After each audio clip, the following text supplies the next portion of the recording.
The religion of Jainism, traditionally called Jain Dharma, originated in ancient India. Jain Dharma emphasizes the value of right perception, right knowledge, and right conduct. Through inner reflection and sincere practice of these principles, one can attain moksha, or realization of the soul's true nature. The concept of ahimsa, or non-violence, is also central to Jainism. Thus, with respect for all life, Jain practitioners follow a pure vegan or plant-based diet. The Jain lineage includes 24 Tirthankaras, or beings who share their enlightenment with others. The Tirthankara's teachings comprise the Agam Sutras, which are the holy scriptures of Jainism. The 24th and last Tirthankara was Lord Mahavira, whose name means great hero. Born into a royal family in 599 BC, Prince Mahavira decided as a young man to pursue a solitary spiritual life. After 12 years of intensive meditation, he attained Kevala Jnana, or the highest wisdom. Lord Mahavira was known to face all obstacles with acceptance and forgiveness. He also shared discourses on spiritual truths, which formed the basis of present-day Jainism. Supreme Master Thanh has offered tribute to the spiritual greatness of Lord Mahavira as during lectures given in Taiwan, also known as Formosa, on various occasions. I don't know if anyone in the history of mankind could have done, or could be doing, or will be doing such an asceticism, such a sacrifice like the Lord Mahavira. We really salute him and are grateful. To all that he has to endure.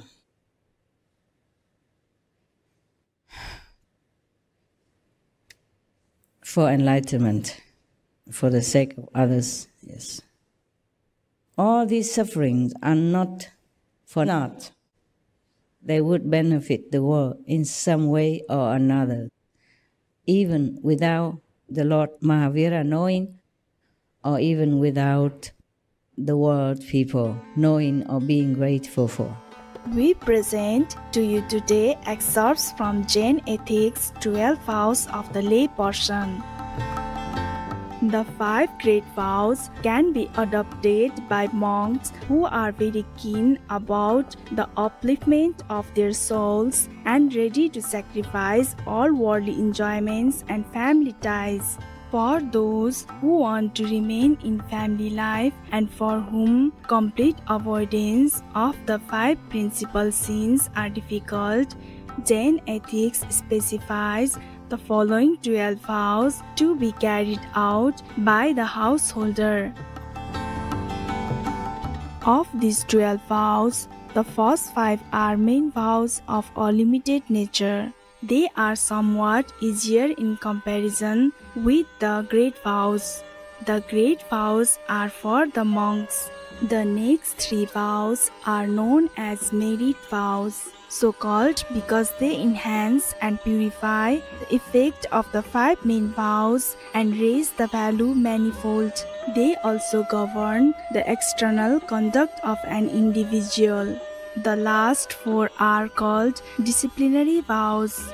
They are intended to encourage the person in the performance of their religious duties. They reflect the purity of one's heart.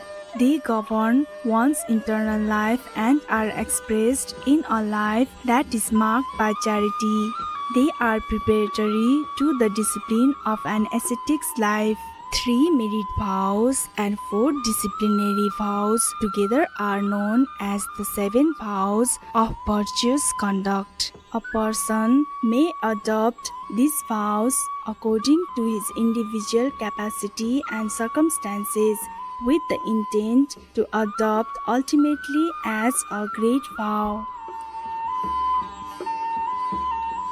The lay person should be very careful while observing and following these limited vows.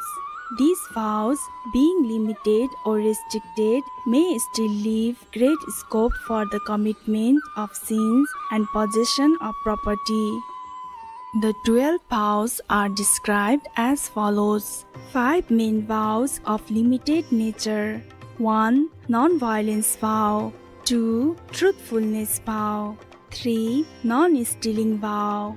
4. Chastity vow. 5. Non-attachment vow. 3 merit vows. 6. Limited area of activity vow. 7. Limited use of consumable and non-consumable items vow. 8. Avoidance of purposeless sins vow. 4 disciplinary vows, Siksha Vratas. 9. Meditation vow of limited duration.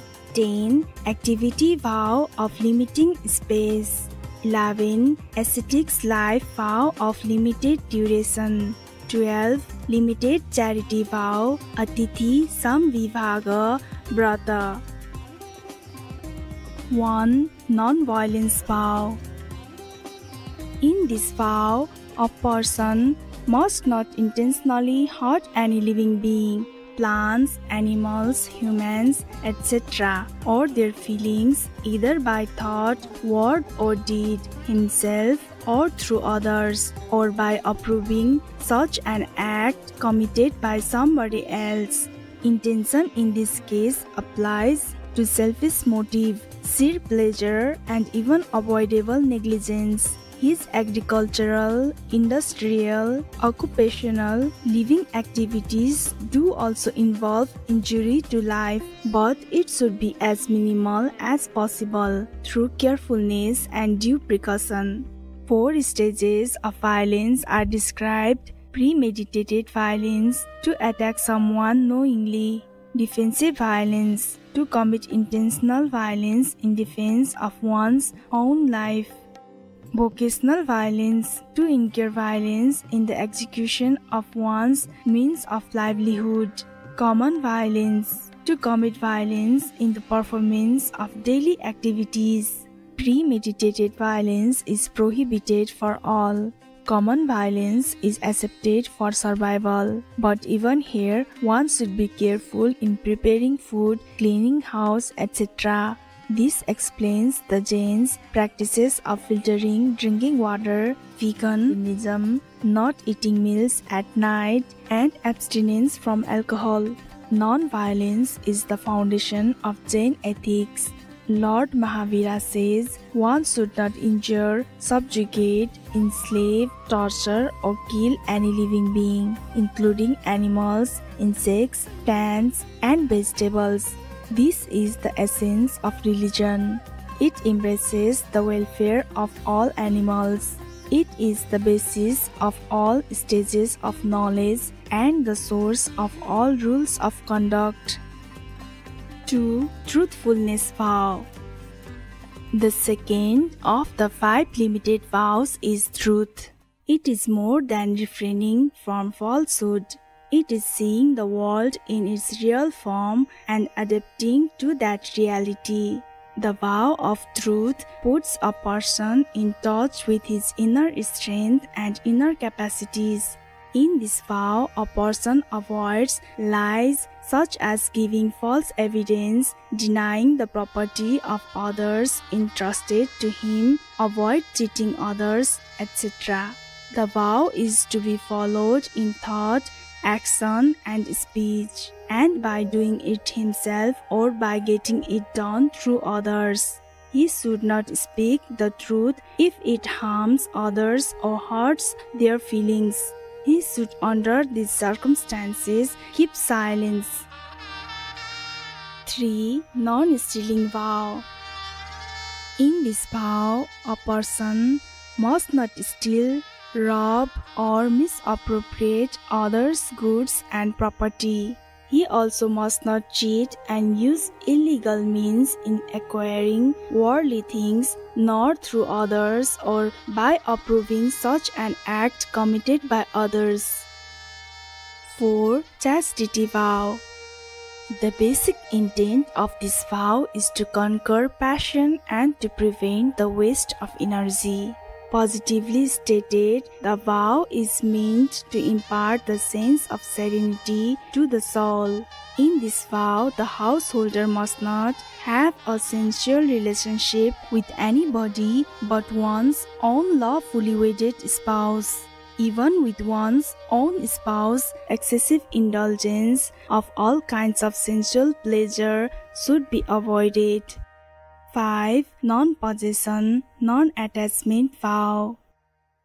Non-possession is the fifth limited vow. As long as a person does not know the richness of joy and peace that comes from within, he tries to fill his empty and insecure existence with the clutter of material acquisitions. Lord Mahavira said, security born of material things is a delusion.